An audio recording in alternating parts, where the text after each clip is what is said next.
No, because you didn't let me talk, jerk. Well, I'll let you talk now because we have our other guests waiting patiently. So you ready for this? Round 2? Here we go. Right in from Diamond Dallas Page to Bri from MasterChef. Bri, welcome to Totally Driven Radio. Hi, thank you. How you doing? Good, how are you? Good. We have a lot to talk to you about as well. Yeah, I'm excited. So, do you know we've had your good friend Chrissy on here like 8-9 times?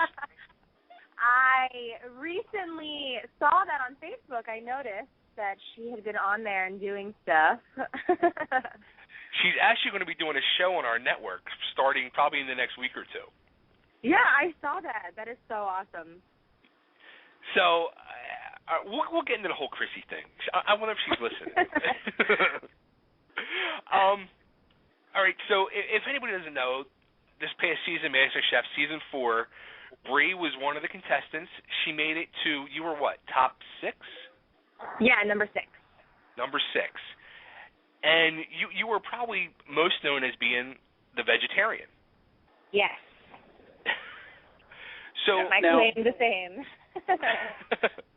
Now, I said this earlier when we were talking about when we were going to interview you. I said if anyone, I guess, impressed me, it was you because you kind of went in with a handicap. Because being a vegetarian, it must have been hard, working. Because, I don't eat seafood. I've never eaten it. I don't like it. So I wouldn't know how to cook seafood to save my life. And I'm kind of thinking that was the same way. Yeah. I mean, it definitely was. I think, it's not exactly based off of skill. I think that, if you go into a show like this, you're kind of expected to have the skills all around to be able to, complete and succeed at whatever challenge they throw at you. So most importantly, I think it's definitely a mindset, going into a challenge and them giving you a piece of meat and, for other people then seeing that and being like, oh, this is so delicious, blah, blah, blah. And then me looking at it and being like, okay, there's a dead friend sitting in front of me on the table, and just to get over that in my mind and being like, okay, I have to stop thinking of this as an animal and think about it specifically as an ingredient and say, okay, what pairs well with this ingredient? And so it was really hard in the beginning for me to get through that point, but then as I got further on in the competition, like you'll see, in the challenges I get more comfortable, and it just becomes easier and easier because I really, I think you kind of just have to put your game face on and be like, all right, just, ignore it and let's do this. Well, I could see you got more comfortable because that brings up one of my favorite moments of the actual show where you guys had to catch the live bird and they didn't tell you. And you're like apologizing, I'm sorry, but look, if I got to kill you, I'll kill you.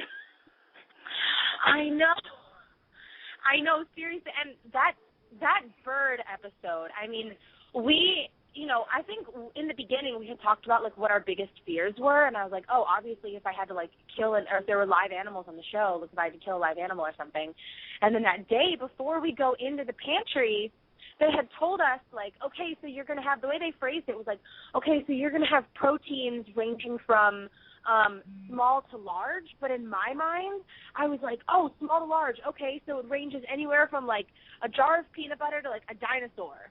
But I had no idea that it was going to actually be, a type of protein, like birds. And then we're waiting to go into the pantry, and I can hear them, squawking, and I was like, oh, my God, you've got to be kidding me. And so that's when it kind of hit me. And so I literally had to, I was mentally preparing myself, okay, don't freak out. And then I get in there and, I'm just like, okay, just find it. And then, of course, it has my face on it, on the necklace that it was wearing. And that's even weirder. That's the last thing I expect. I have to catch a bird when it's wearing my face on a necklace. And then, yeah, so that was just a really bizarre challenge. And then I felt bad. I was like, I'm sorry, I kept falling asleep. And I was like, oh, my God, please, I'm so sorry. It was awful. Now, what initially made you try out for MasterChef? Did you try any other seasons, or was this your first time you tried out? Or Yeah, no, it was my first time that I had tried out. It was the first time that I had ever actually heard of the show. I previously had lived in Australia, And when I lived in Australia, we used to watch MasterChef Junior. And so I really thought that it was an Australian TV show. And then, like, about a year ago, so, like, last September, I was on vacation, and my boyfriend's family had been watching the show, and they were like, oh, my gosh, Bri, you have to audition for this show. It's MasterChef. I was like, MasterChef? And they were like, yeah, they have it for adults. I was like, oh, that's cool. And they were like, no, you have to audition. You look exactly like Monty, who was a contestant last season. And I was like, guys, I can't go on a show just because I look like someone. They're like, no, it's all chefs. I was like, yeah, I know, I'm not a chef. And they're like, no, it's home cooks and you can totally do it. So his mom had sent me the application like a billion times and bugged me to do it. So finally I was like, all right, like I'll look into it. And then I did, and then I actually watched the show, and I was like, oh, I could probably actually do this. And so I sent in my application, and then, you know, from there, I never expected to even, you know, have a remote chance of getting on the show. I literally was like, well, I mean, maybe I have a chance because I'm kind of a weirdo, but, you know, they'll probably overlook that and they won't get to know me for that long. And based on my application, they'll see that I'm a vegetarian and, like, not even count it. And so I was like, I have nothing to lose here, so I might as well just go in and do it. Like, you know, if I don't make it, then my life doesn't change. But if I do, then that's cool. And then I made it, and I was, like, blown away. I was like, what? It was crazy. How about when you did make it? I mean, what were your thoughts when you're knowing that you're going to be cooking for judges like Gordon Ramsay and Joe and Graham? I mean, how intimidating was that? It was pretty crazy. I mean, because I think, you know, if you're separated from the food industry, then you see these guys as TV personalities. But if you're in the food industry, if you're interested in the food industry, then you really, you know, value these guys as great chefs, and that's the way you see them.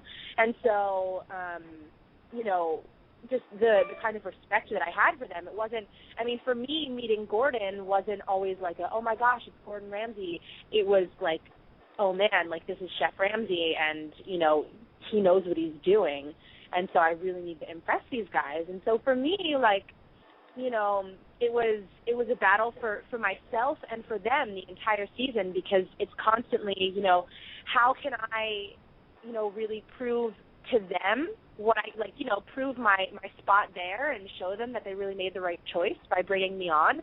And then also, you know, how can I prove to myself that, you know, I can do this. I can, you know, succeed as a vegetarian and show the United States that, you know, it's not just some sad hipster diet that's going around. Like, you know, vegetarianism is a way of life, and it's really prevalent in a lot of households now. You know, it's not just like a college thing. And I really wanted to introduce that to the food industry. And, yeah, I mean, that's really what I was hoping for. And so even from the beginning, that was really part of my excitement for making it on, because it was, I wonder how many other vegetarians made it, and, you know, how big of a deal is this? Have they ever had past vegetarians or vegans on the show? And so it was much more of a bigger deal for me after I found out, you know, how few vegetarians were actually ever on the show. So. Now, did you work in the food industry before this, or? No, I had not. So this is completely new for me. I was in college before the show. I actually I graduated last winter, so I physically graduated college 3 weeks before I left for the show. So when I auditioned, I was still in school. I had to like skip class one day to come out to New York for the auditions, and then yeah. So I was a theater major in college. So it was a big surprise to everybody I knew, because nobody really knew that I was even, you know, they knew that I loved food, that I was a foodie, but they didn't really know that I cooked it all. Everyone just kind of always knew me as the actor singer. So that was kind of a big deal for all my friends and family, because it was a big surprise. Wow. So then, when you on the show now, when you guys made it down to the top 20, who did you initially think would be like your biggest competition? It's so funny, because even from the beginning, I mean, they don't show it, but they asked you in the beginning who your biggest competition is out there, and the first person I said was Luca. And then they said, who else is your competition? And I said that James is my competition. And so, you know, they were my first two friends, but at the same time, you know, not that I became friends with them for this reason, but, you know, it's even better to choose your friends that way, especially, you know, on a competition-based show. It's kind of like, you know, all right, top 100, you know, more than half of you are going home, and so I don't want to become too friendly with all these people because nobody's, like, you know, most of these people aren't going to make it. So, so, you know, I'll choose my friends wisely, and so, you know, Luca and I instantly became best friends, as well as James and I, and so, you know, I saw a lot of talent in them and said, okay, like, you know, I can hang with these guys because they'll be around for a while, but at the same time, like, I can get to know them and know what their strengths and weaknesses are, and I'm sure they felt the same way, you know, because everybody, you know, it's a competition. You want to really get into everyone's head and figure out, you know, these are my friends, but at the same time, what can I take them down with? So. Now, how did it feel? Like, because you were eliminated and then brought back. So I know the first time you were eliminated, it must have been devastating. But like, how did that feel? Being able to like work your way back into the competition. It was insane. I mean, when I first got eliminated, I felt like I was so gypped. I was so upset. I think I cried for like 48 hours straight, and I was like, this is so unfair. Life is so unfair. And just totally like secluded myself from the world and was like really upset. And then like I gave myself like 24, 48 hour period, whatever. And then I was like, all right, I just need to, I need to get a hold of myself. I need to move on. Like, let's do this. So then, you know, I was fine. And then that night, I had been contacted like, oh, you know, we're actually going to have you stay in LA to do press stuff. I was like, oh, okay. I guess like, you know, whatever, vegetarian on the show, that makes sense. So I stayed for the weekend, and then, you know, they brought me back on set, and then Beanie and Lynn were there. And I was like, oh, that's weird. I was like, well, I guess Beanie's kind of like a fan favorite too. I was like, but Lynn, that's kind of weird because, I mean, Lynn's a great chef, but, like, you know, he didn't exactly have, like, a fan thing that would, you know, cause for a lot of press. And so I was like, that's strange. And then we get to set, and we're, like, physically there, about to go on, and one of the executive producers comes out, and they're like, oh, surprise, you're actually competing to get back on the show today. And you're like, what? So it was literally a complete surprise. Like, they tell you, like, 10 seconds before you go on. So then, you know, the judges, you see what you saw on TV, like, the judges introduce you, and you go on to set, and so it's kind of as much of a shock for you as it is to the other contestants when they find out that you're all coming back, because, like, I had no idea.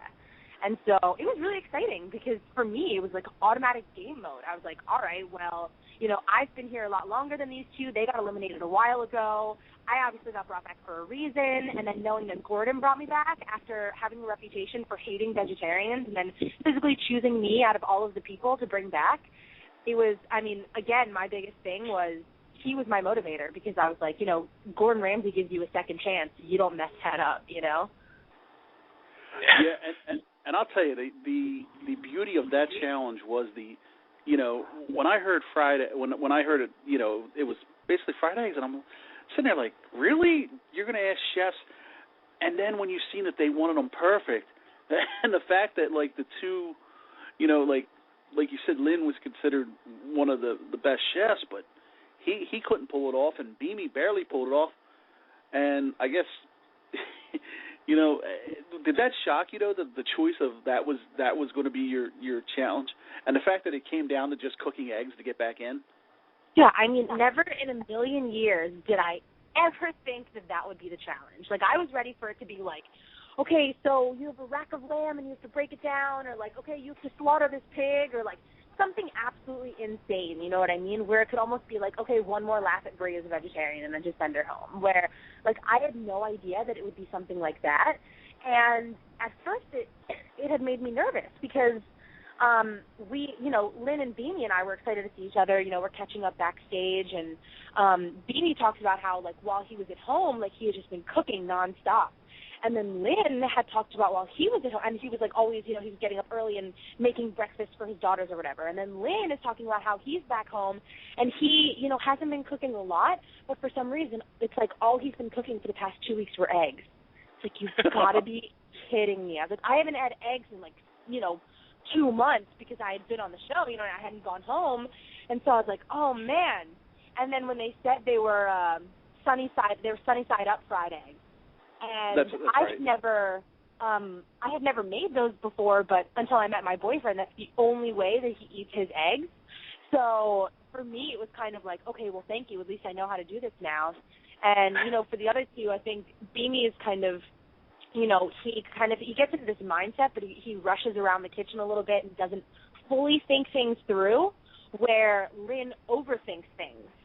And, like putting the eggs in the oven and physically baking them. It's like, all right, well, then you're not really frying them, and the whole point to a sunny-side-up egg is not cooking the top. And so, where you have one of them underthinking everything and then Lynn overthinking it, I felt like where it's something technical, at least I'd be able to succeed there because I feel like I'm kind of right in the middle. Like I might be a little disheveled and disorganized in the kitchen, but at least, I can be that middleman. Now, when you won to come back on, when you beat Beanie in that challenge, when you walked through and everybody saw that you were coming back, your face was priceless. You were just like, I am back, and it was almost like everybody had the fear of God put in them. Like the biggest challenge they didn't want is now back, and it's like, uh-oh. It was hilarious at that moment because, as much as these people are my competition, we're down to a small number of people. So these handful of people that are left, they're all talented, everyone in the kitchen. And so you all kind of, you become a family. You all kind of become friends. And so I was thinking that, like, okay, at least they like me better than Beanie, so they should be excited for me to be back. And so walking through the doors, I thought I would have, like, this big cheer and everyone clapping, and they're, like, rushing to hug me. And I walk through, and I'm, like, so excited. It's, like, the best day of my life. And I'm cheesing so hard, beaming from ear to ear. And I walk in the room, and it's just, like, dead. Like, everyone is just, like, so pissed off to see me. The only person who got excited for, like, 0.2 seconds was Luca. He jumped up in the air and started clapping and then saw that nobody else was clapping, and he was like, oh, and then stopped. And I was like, thanks for the welcoming committee, guys. That was really great. I really feel the warm welcome back. But then you were eliminated again. So yeah, I know. Was it as tough a blow the second time as it was the first time?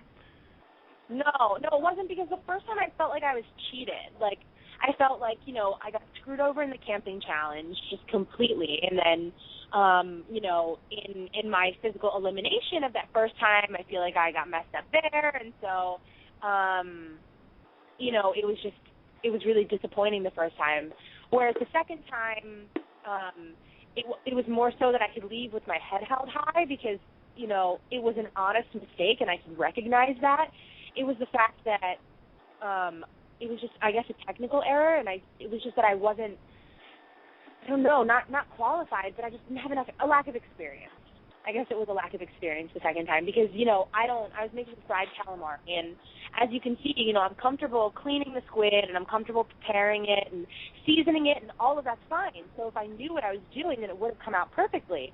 But the only thing is that I don't fry food. I mean, I don't eat fried food. I don't fry my own food. I don't cook it. So the one thing I was afraid of doing going into the competition was actually frying things because up until then, I had no idea what temperature oil was supposed to be at. I was like, okay, it could go up to like 600 degrees and blah, blah, blah. I don't really know what I'm doing. I had absolutely no clue. So my oil got like really hot and it was like smoking, and I was like, oh, I guess it's ready. And then I throw my stuff in, it smells burnt, and I'm just like, I have no time, so I can either serve this and be like, sorry, and just hope it's cooked, or, I guess, risk it all and just have nothing on the plate. So I kind of had to use what I was creating, and it wasn't good. And so the second time it was kind of like, all right, this is something that I can go forth and learn from in the future and say, I had a really good run and I tried my best, and this time it just, it was just lack of experience that killed me. So it was a lot easier to leave the second time. Now, it came down to Luca and Natasha in the finals.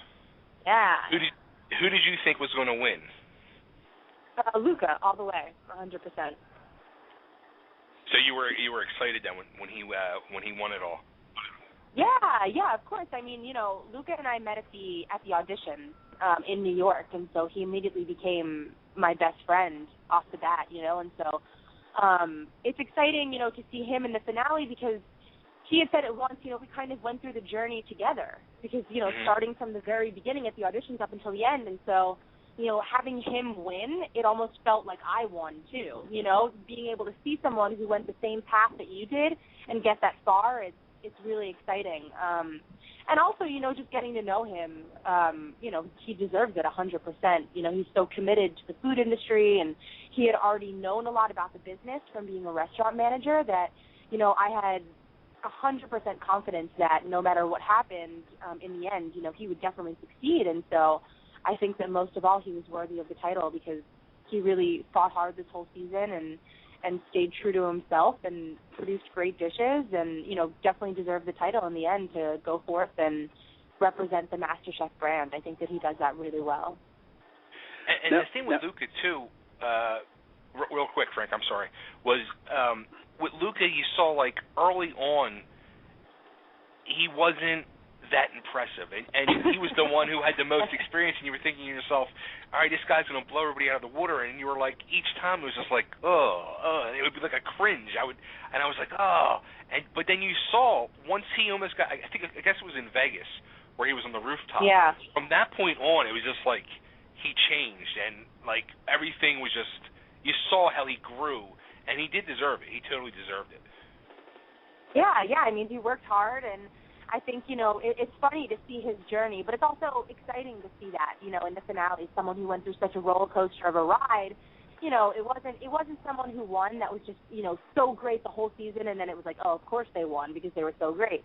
It's someone who, came into it, given a second chance, and then in the beginning kind of had a rocky start, and then almost went home, like, was really on the chopping block. And then that was kind of his wake-up call to be like, all right, I really need to focus and put everything I have into this.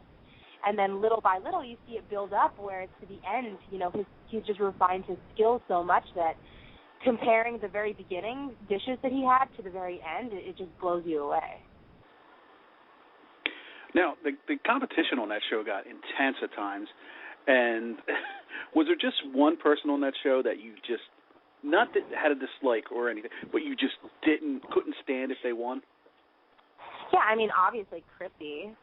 I mean, I still wouldn't be able to stand it if she won. I love her. I love her to death. I do. Her and I have this big sister, little sister relationship, and, we've come to terms with each other, even though, all of the turmoil that you see on the show is 100% real.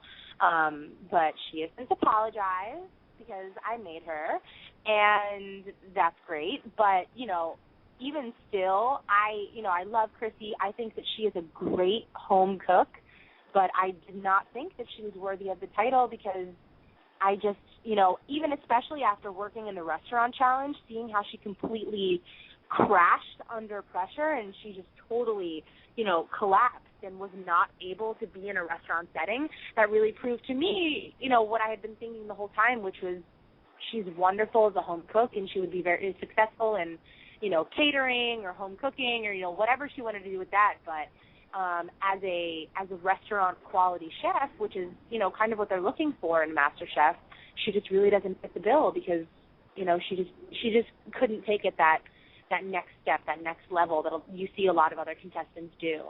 And so for me, if she had taken the title, I would have, killed myself maybe because I wasn't really upset. I would have been like, there's no point to live anymore because the world is such a cruel place. Oh, it's too funny. Great. Now Chrissy's going to beat me up. She actually came she actually came over to my house for dinner last week, her and her boyfriend. It was pretty funny. Oh, nice. The one thing, like we said when we first brought you on, whenever they referred to Bri, they would always say the vegetarian. Did you get tired of hearing that? Yeah, of course I did. I don't normally call myself a vegetarian outside of the show. I don't label myself, but for the purposes of the show, it's like that's who I was known as. So, they would always remind me to kind of remind the audience, who I was, which is great because that's how people recognize me, even on the street, oh, you're the vegetarian. They might not remember my name, but they remember that. So, everyone always makes fun of me because every time a camera turns to me, it's as a vegetarian this or as a vegetarian that. So before everything I say, I always have to remind everyone that I'm a vegetarian and I have a vegetarian point of view and this is my vegetarian food. And so, after leaving the show, I'm like, I never want to tell anyone I'm a vegetarian ever again because I'm so tired of it. But at the same time, I'm super grateful, you know what I mean? Because, I want to portray that and I want to show that to the United States or whoever's watching, you know what I mean, the world, whoever watches MasterChef, to, there are alternative lifestyles out there, and the word chef does not just give a definition of someone who's in this certain box, you know. It really is a wide array of things, and so there's so many, different types of chefs out there, and I think, especially today, there's a lot of new and up-and-coming chefs who have different food lifestyles, and I call it a food lifestyle because, it is a choice, but sometimes, it's just your way of life, and so I really like that. I like seeing that, and, a lot of the old-fashioned shows on, like, the Food Network or whatever, it was always so meat-focused, and, what can you put on the plate for dinner for meat and veggies and starch, and now it's so different, and so I love that, and I want to be a part of that movement, so it's good to put myself out there and be able to say that I am a vegetarian and that I am a part of this movement. Now, how tough was it being on a reality show and everything being filmed in advance, keeping everything a secret? I'm sure people were constantly asking you who won. All the time. And people think that they're so sneaky. They'll, ask me a bunch of questions and then be like, yeah, and so who won? Or, they come up with little ways to try and trick you, and I'm just like, no, I am specially trained. I deal with, 6 people a day asking me the same question. I would obviously never tell anyone. So, it's hard to keep it a secret, especially from, your family and your closest friends who, right. All want to know. And I'm just like, oh, I can't tell you. Or even, when I was eliminated, I didn't want to tell all of my friends. I wanted it to be a surprise for them because if you know, then you kind of anticipate it, and I didn't want it to be like that. I think, if you just watch the show, then there's still kind of a little bit of a shock factor, a surprise, and I like that surprise element. I really, sometimes I really wish that I wish that it was a surprise for me, Still watching it now, I wish I was like, oh my gosh, I'm eliminated? What? Because it's fun. It's more fun when you watch a show like that. So. Now, if you know what you know now about the whole process of doing the show and reality TV and all, would you do the whole thing over again? 100%. 100%. Yeah, I loved it. I mean, even after the first time I got eliminated, when I was so crushingly upset, I actually got eliminated right before the challenge where they brought everyone's families on, and so my family was there when I got back to the hotel. They had gotten flown out the night before for the next episode, and so they were there, and so it was bittersweet because I had gotten eliminated, but my parents were there to comfort me. So my mom and dad were there, and my poor parents, they took me to the hotel restaurant and sat down and what do you want to eat? And our waiter, this poor guy, was waiting on us. I'm just sitting at the table bawling my eyes out, and it's obviously really uncomfortable restaurant. And I don't want to order any food. I just order a bottle of Prosecco, and I'm just like, whatever, just leave the bottle here. And through all of that, the one thing that my dad asked me was, well, stop crying. And then he said, was it all worth it? And I said, well, yeah. And he said, no, but, if you had the chance, would you do it all over again? And I said, yeah, of course. And he said, well, then, yeah, it's worth it. You have to think of it like that. And so that's one of the things that really helped me get through, that even if I did feel gypped, or even if, I did, feel awful at the time, now looking back, if I could be in a very dark moment where I was so upset at the show, if I still wanted to do it over then I think, that really shows what I got out of the show and, how much I really loved it, because it was great. I mean, I wouldn't trade it in for anything. I honestly do not know where I would be today if I had not done MasterChef, because my life has changed so much for the better because of the show that it seems so unreal to think, what would I be doing, especially a post-college grad, Sure. Graduating being like, what do I do, you know? And just going through that and seeing all my friends who are now struggling and don't know what profession they're going into or finding a job, and just me coming home and being able to be comfortable and, you know, starting my own business and having that be successful, it's amazing. And so going back through, yeah, I would do it. If I could do it, you know, every 4 months for the rest of my life, I totally would, because I loved it. Real quick, we have our buddy Nick, who actually does like our TV show. He does like a TV show each week on our network. He has a quick question for you, actually about vegetarian cooking. So Nick, you're on with Bri. Hey guys, so I don't know. My question is definitely about sort of vegetarian cooking and cuisine, and I guess it's like, how do you get past the sort of I don't want to have salad for dinner mentality to sort of give real vegetarian cooking a try, you know, for normal guys to kind of want to give it a shot? Well, I think the most important thing is to just be really open to trying new foods. I think that, you know, a lot of people give tofu a bad rap, and, you know, I did as well, you know, up until like a month ago. And so I think just really being open to trying all these new things and new ingredients and thinking of new ways to eat foods. For me, you know, I never liked meat, so it was a really easy switch for me because I wasn't comfortable, you know, cooking meat, you know, a long time ago.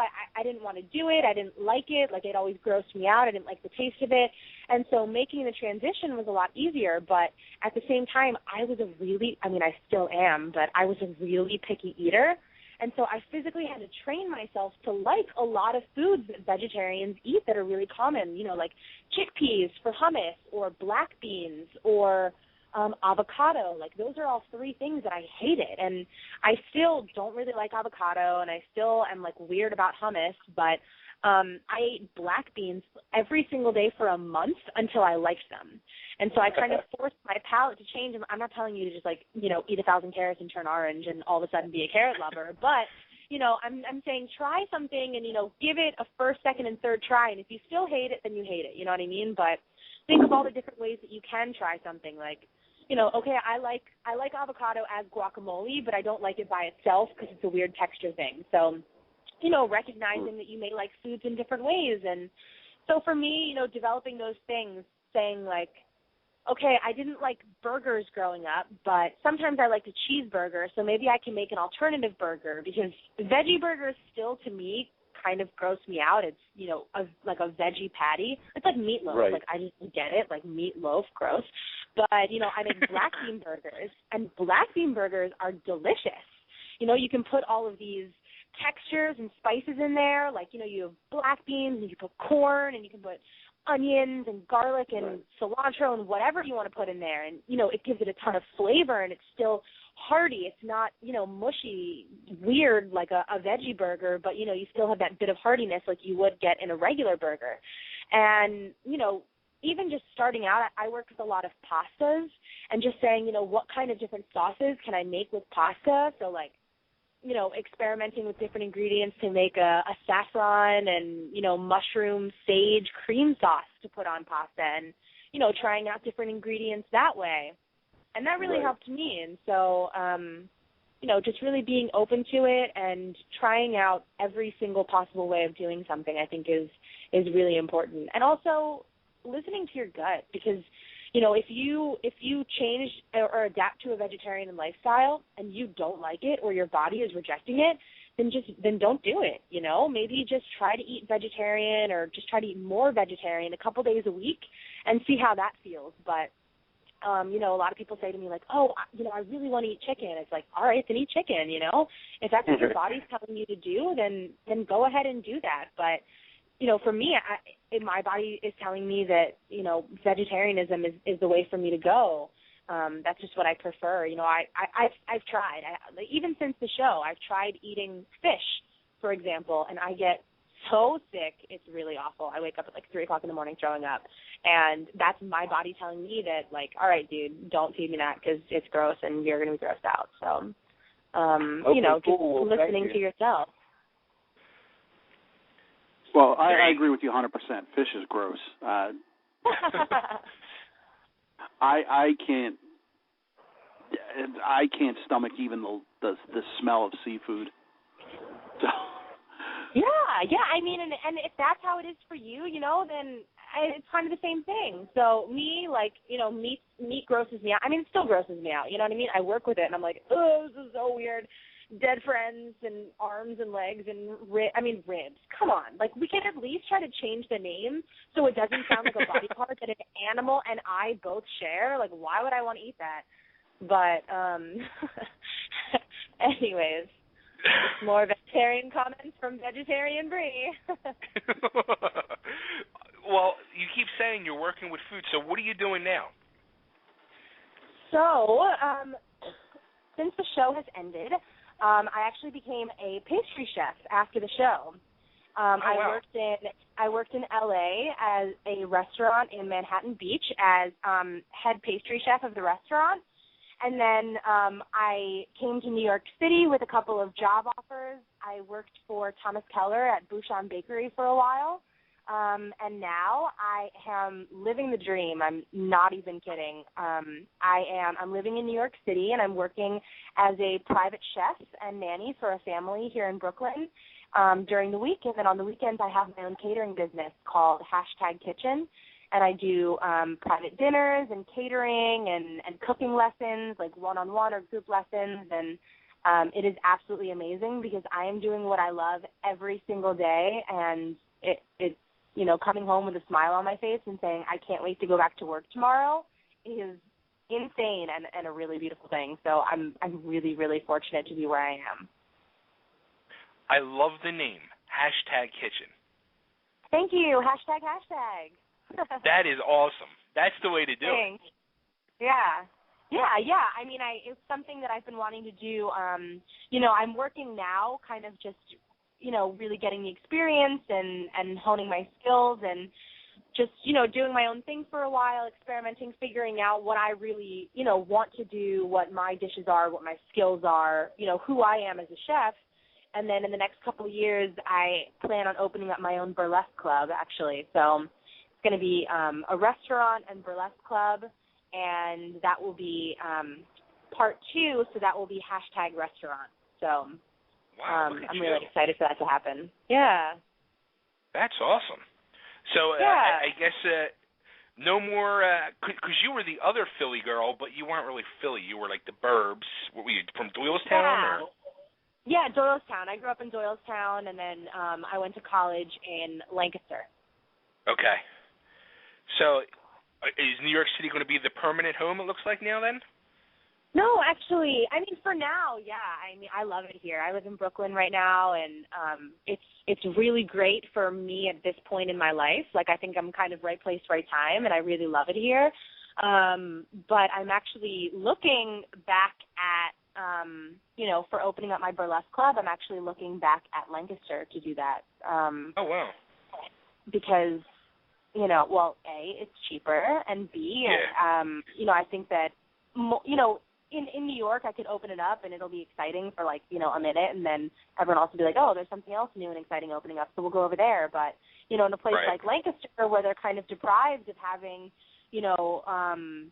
that kind of exciting entertainment and food combination where it kind of presses the buttons a little bit, sure. I want to kind of bring a little bit of riskiness to it and something that I know that, college kids who don't just want to go out to a bar and then go home and say, all right, what do we do? Or go to a diner, you know what I mean? To be able to go out with your friends and enjoy that all-in-one lifestyle of kind of being at a club or seeing live entertainment and then also eating good food and just hanging out with your friends. And, I think it's a market that really needs to be brought to that area. So I'm hoping to be able to go back and do that in the next couple of years. No, that's, it's weird because when I see Bri and I think of Bri or picture Bri, I don't think of risky. Yeah, it's so weird. Everyone, a lot of my fans will write to me and be like, little innocent Bri or little frail Bri or basically just little Bri. And it's always such a shock to me because, all my friends who really knew me, if I tell one of my friends that I want to open up a burlesque club, they're like, oh man, that's such a Bri Kozior idea, or oh, that's such a Bri thing. That it doesn't, they don't even blink an eye, you know what I mean? whereas other people, it really shocks them, because I think that a lot of people, you know, when you watch the show, you know, you see me associated with the word vegetarian. How could you not? And a lot of people associate vegetarianism with this kind of like warm and cuddly and innocent feeling, not really like, you know, a kick in the ass feeling. So I think that, you know, to bring all of those aspects of life together, you know, I want to bring the flash and the glitter and the glitz of entertainment, but also kind of the risk to it, you know what I mean? And where it's a little racy, and where it might be a little out there for Lancaster County, and, you know, there will be a lot of people who will protest it, but I'm ready to say, you know, whatever, dude, this is 2013, and this is who I am. I think it really, you know, the concept really embodies me as a person. You know, maybe not what you see on the show, but me, you know, live theater and entertainment and a place to just, you know, an intimate environment to spend with your friends, and good food, and the glitz and the glitter, and, you know, bringing vintage with a modern twist, and having all of those aspects to it, you know, just being able to stay up late and hang out and, you know, really, really enjoy life, but at the same time not get a history lesson, but, you know, learn a little bit about where, you know, where things were derived from. Right. I think that's pretty exciting. So yeah, you know, if you awesome. get to know me, then you will realize that. So yeah, so it's cool. But at the same, look, I like to surprise people. I want it to be a surprise. People to be like, what? Bri from MasterChef is opening a burlesque club? That's so strange. But, like, cool, you know? Just, you know, what did you see in me before? What do you see in me now? Come check it out. You know, I think that's great. Surprises are always the best. Surprises are the best. Yeah. So how can anybody get in touch with you about #Kitchen? Yeah, so #Kitchen has a Facebook page. It's facebook.com/#Kitchen. Or you can email me directly at #Kitchen@gmail.com. And then follow me on Twitter at #Kitchen. #. Look at that. Yeah. I love the whole hashtag thing. Great. Well, thank you. Thank you for coming on the show, Bri. It's been fun. We'll have to get you and Chrissy paired up on her new show, and you guys can share your love with the rest of the world. Yes, that will be, well, it'll be an entertaining hour. That's what we'll call it. Absolutely. All right, Bri, thanks again for calling in and being a guest, and good luck with everything. Thanks so much for having me. Yeah, we'll keep in touch, and we want to know when this #restaurant opens up. Yeah, of course. Great. Thanks so much. You know what? Can you cut a quick ID before I let you go? Just say this is Bri from MasterChef, now of #Kitchen, and you're listening to Totally Driven Radio. Sounds good. Hey, guys. This is Bri from MasterChef, now at #Kitchen, and you are listening to Totally Driven Radio. Thank you so much. Yeah, of course. Thanks for having me. You're welcome. Have a good night, Bri. Thanks. Bye, guys. All right, everybody. Bri from MasterChef. Learned a lot. I'm still shocked about the whole burlesque thing, Frank. Yeah, I didn't know. We got to tell Chrissy about that one. I'm surprised she didn't call in. I really am. She wasn't listening, because if she heard about the burlesque, you know the phone would have been